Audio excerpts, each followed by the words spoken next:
Hi YouTube friends, and welcome to my little corner of the internet, where today I'm going to be speaking on some of my thoughts of the recent episode of The Bachelorette, Michelle Young's season. And this was week 4. It was more on the emotional side of things. It starts off with Martin getting the one-on-one date. They had a nice time on the actual date. There were definitely some fun and flirty vibes. The hot tub situation or whatever,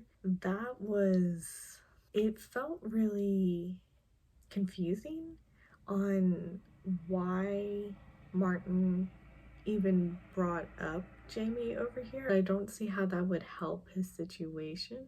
Yeah, as a whole, I don't think he's a bad guy. It's a weird comment to make. He floundered a little bit over there, I'm glad that she address that in the dinner portion. And that's one thing about Michelle that I really saw in this episode is she brings to light to the other person how she is feeling.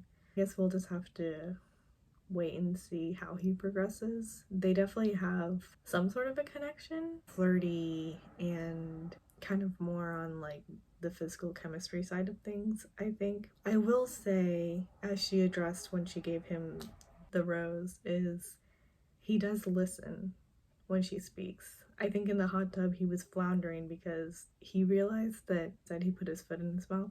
I think he was just so in his head about that he wasn't really hearing her and couldn't formulate a conversation to kind of get him out of that. Now the group date, the slumber party. I was so excited when I saw it, I just think as a date idea for them being in their sort of quarantine style of the show, this was great. I can't even imagine a better time than a whole bunch of people together, eating snacks, playing little games, just being super comfy and chill. And, when they brought up the Duck Duck Goose and stuff like that, can you imagine just like playing games, pulling out, I don't know, apples to apples or something like that? Like that could have been a really fun time as a group. I know that she was talking a little bit more on the one-on-one side of things, like no one really made little moments with her, which definitely for sure all the guys dropped the ball on that. Like, what the hell? Going to make cotton candy and maybe try to like make her something out of the cotton candy, like a little teddy bear head or something like that, would have been a super cute moment. I know it's a little silly, but like throwing popcorn and trying to catch it in your mouth or whatever would have been cute. Setting up a little station for her with that foot massage thing and like sitting next to her and just enjoying that. Like there were so many setups that the producers just handed to them and nobody picked up the ball on that. So that is ridiculous. But even if from the guy's point of view this is awkward and weird, we're all over here for this one girl, we don't want to step on each other's toes or be disrespectful in any sort of way, even if that's the case, then as a group hang out. There was pizza, there was candy, there was like, as a group, just like I said, play games. I am disappointed that that group date was not lived to the fullest potential that could have been. That whole date could have been a blast. An absolute blast. And it just, what a shame. Oh my god, I'm like so sad about that. Which then leads into Michelle's talk with Caitlyn and how heart-wrenching that was to listen to. This is coming off the wings of her spoken word, like we say last week, but really it was a couple of days ago, maybe even a day ago. And they all were present for that. So how do you not pull her aside? Especially when you notice that nobody is. So step up and go. That is really upsetting. I mean, you're on this show for the ultimate reason.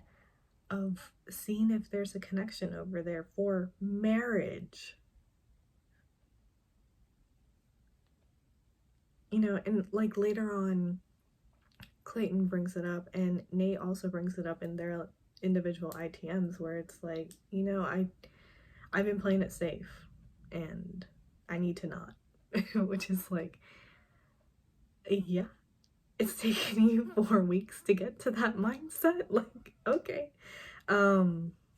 Anyway, that was just listening to Michelle talk about that, trying not to cry, and especially during the group date, being like, I know that they don't realize they're doing this, and I don't want to bring the party to a stop. Like, she was thinking about them and did not want to affect the date or whatever.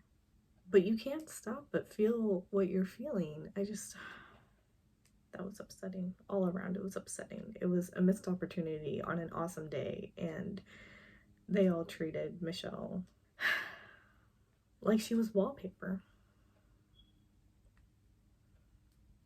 on her own damn group date. Like, oh my god. So going into the night portion, and when she did bring it up, I think she got her point across. I mean, Olu was in tears because he has 4 sisters, you know, and he's had to have those conversations with them. So he probably really felt like, how could I not realize that or see that? Like, that has to be devastating on the self to be like, wow. I do like that with Nate, you know, she let him know that I'm bringing it up with you because I do have strong feelings for you, and I would want that to be reciprocated in my soulmate. And so, kind of wondering what happened. I mean, in that moment, all he kind of said was, I'm sorry that I made you feel that way. I don't know, Lady Man Nate is kind of,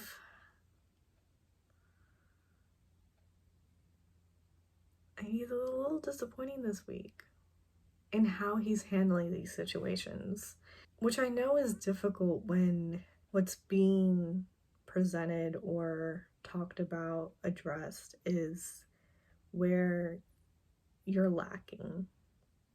And that is hard to talk about, and I get it. But that's something I think that Nate needs to work on a little bit. I think a lot of people need to work on that, you know, for everyone to kind of clue in and be like, yeah, you know, sometimes you're not so great. And it's not a bad thing to acknowledge that, apologize for that, and say that I'm gonna do better. I do feel that Joe handled this situation, like later on in the cocktail party, nicely, sweetly, just creating that moment for her, bringing her snacks, which Michelle's never had M&Ms or Skittles or whatever those were. Wow. I mean, goodness. How sad. Anyway, but, you know, he brought the snacks and brought the blanket and made a little moment for her, and then did bring it up very, like, softly, in a very Joe fashion. He doesn't ever want her to feel like that again when he is around. Like, now that he does know about it and realizes, and he feels bad about it, he was proactive about it and saying that I don't want you ever to feel like that again when I'm around. So that was points to Joe. If we're going on from last week, I was giving points to Nate for being, you know, just like knocking everything out of the park. This week, Joe, you know, he got those points. Rick's one-on-one was interesting because in this whole time, you know, whenever we did see certain moments between Rick and Michelle, it was very apparent that he's very passionate, but not in like a sexual romantic way, or in a romantic way, not like a sexual way, you know. And I remember in the first episode when we were meeting him, I was worried that, is is he the type of person that's just going to want to force a relationship just to have a relationship? And I don't feel that way anymore, which is good. I do think that he is genuinely interested in her, to hear his story, to now understand the sort of drive and energy he has behind, you know, his words and his actions. And yeah, I think he's a gem of a guy. And we'll see what happens. The cocktail party.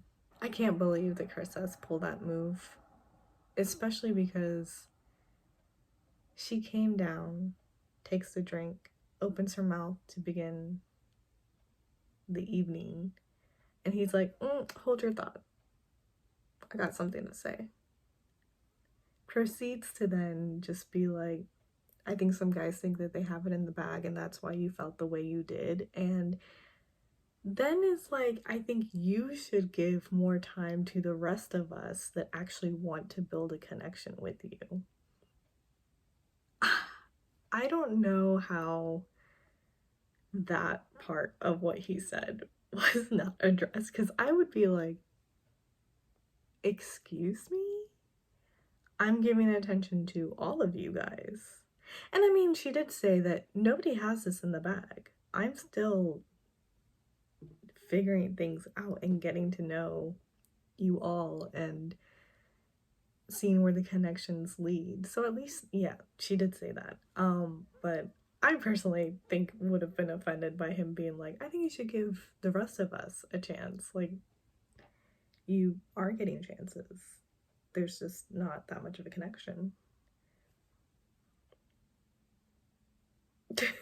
Like, that's what it comes down to. It was clear in their one-on-one time, or at the end of it, when he's puckering his lips to kiss her, and she gets up with her head turned so that it's should be very apparent that I do not want to kiss you. Hugs her, and he still kisses her cheek. Read the room. And then later he's telling Olu that by his one-on-one time, he knows that he'll be here. Like, okay, who thinks they have it in the bag now? Nate's one-on-one time with her, I think again it just sort of comes back to he's more in his head about why is he being called out for this than addressing it with her on her concern with him saying that it's not a matter of if I'm getting a one-on-one date, it's just when, which is, that's not how he worded it. And that's the thing, it would be hard to address because he didn't say that with any sort of cocky or malicious intent or anything like that. He was just saying it. So yeah, I don't remember every word I've ever said, and I think he just I do get Nate wanting to address it, but it obviously wasn't going to go anywhere, which is why eventually Nate was just like, I'm walking away. Which I will commend Nate for that. He does eventually get to the point where he realizes that this is not going anywhere and I'm just getting upset, so I'm gonna walk away. Joe is, he's very much a constant, which is nice. But she did say that he is working to kind of break out of his comfort zone to show her more that he's interested. So Brandon is still incredibly smitten. And I think Brandon's just got this young puppy love sort of energy it's a little hard to resist. Other than that, I mean, the Chris S stuff with Olu, I mean, we all know that the only reason why Chris S is still here is because the producers want him to be. But anyway, that was week 4. I'm a little scared for next week and how things will progress. I think some good will also happen. You know, I think some of these connections are going to go deeper, and I'm excited to see that. So that's about it. Thank you for watching, and maybe I'll see you in the next one. I hope you're doing well, and yeah, toodles.